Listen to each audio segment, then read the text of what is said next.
मैंने हमेशा आदरणीय लालू जी को, उनके परिवार को अपना परिवार ही मैंने माना है। मैं बस इतनी प्रार्थना करूंगा कि जल्द से जल्द ये पारिवारिक कलह सुलझ जाए। मेरे भी भाई बहन हैं ये सब। जब बेटी ऐसी बातें बोलती है तो सोचिए वो घर से कितना परेशान हुई होंगी। मैं कतई इसके ऊपर कोई टिप्पणी नहीं करूंगा, क्योंकि वो मेरा भी परिवार है। राजनीतिक मतभेद एक तरफ, पर मैंने हमेशा आदरणीय लालू जी को, उनके परिवार को अपना परिवार ही मैंने माना है। ऐसे में आज जब उनके परिवार में इतना कुछ चल रहा है, मैं उस दर्द, उस भावना को समझ सकता हूँ। वो समय दूर नहीं है जब मैं भी इन्हीं परिस्थितियों से गुजरा था। घर में, परिवार में जब तनाव होता है तो वो आपको कितना विचलित, कितना परेशान करता है, मैं इस बात को समझ सकता हूँ।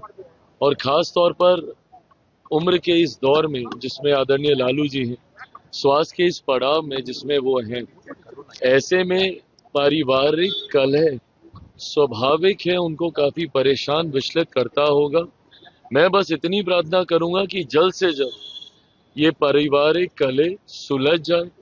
मेरे भी भाई बहन हैं ये सब। ऐसे में मैं चाहूंगा कि जो भी दूरियां हैं और जिनकी भी वजह से है, जल्द से जल्द पूरा परिवार एक हो।